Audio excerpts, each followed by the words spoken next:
mbele ya watu wa Kiambu niwaambie ile kazi tulikubaliana na nyinyi, hiyo kazi inaendelea mbele kama risasi bwana.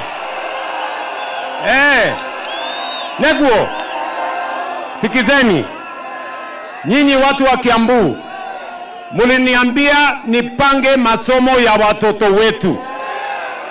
Leo mimi nikisimama Kiambu, tumeajiri walimu 1,100, tumejenga madarasa 23,000, tumebadilisha funding model ya watoto wetu, na leo masomo inasonga mbele katika taifa letu la Kenya. Tulikubaliana na nyinyi ya kwamba nipange mambo ya kilimo. Ni kweli ama si kweli? Kilimo leo mbolea ilikuwa 7,000, saa hii ni 2,500.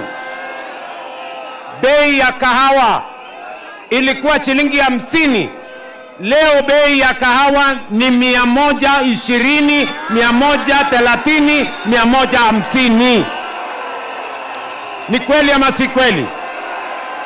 Mambo ya chai inaendelea, maziwa inaendelea, avocado inaendelea.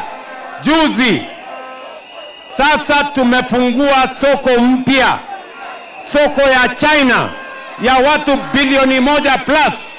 Sasa kahawa ya Kenya, chai ya Kenya, avocado ya Kenya tutauza katika soko kubwa ya China.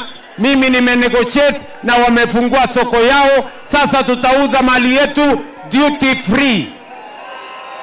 Kiambu hoye! Kiambu hoye!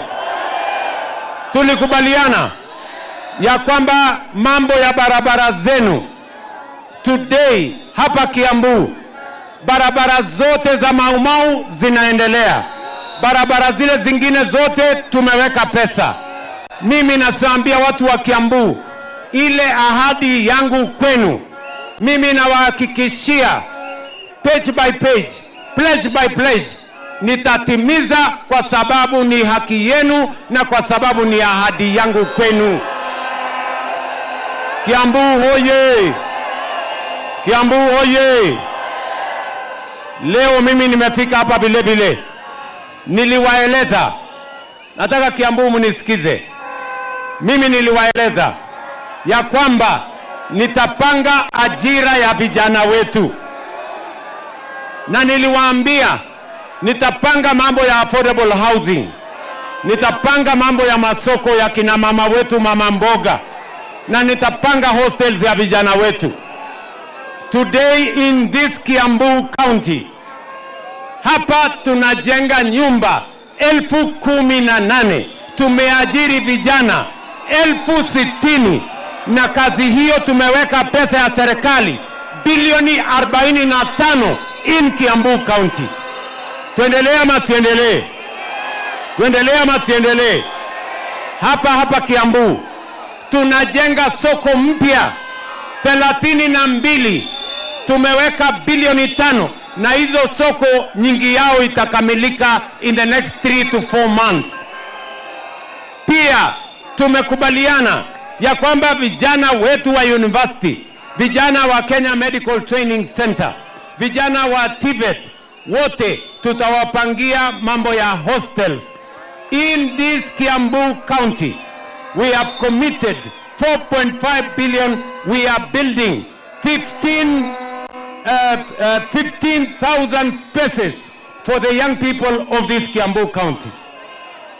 Ndugu zangu watu wa Kiambu, mimi vile vile nimefika hapa leo kwa sababu Waswahili wanasema ahadi ni nini? Ahadi ni nini? Na dawa ya deni sinikulipa. Leo mimi nimefika hapa kuanzisha hii stadium ya Kiambu, stadium ya Thika. Nimeweka milioni 900 kutengeneza hii stadium mpya ya kisasa itakayoketi watu 10,000 hapa Thika town. Sikizeni bwana. Kiambu hoye! Kiambu hoye! hii stadium kabla ya Disemba, hii stadium itakuwa imekamilika.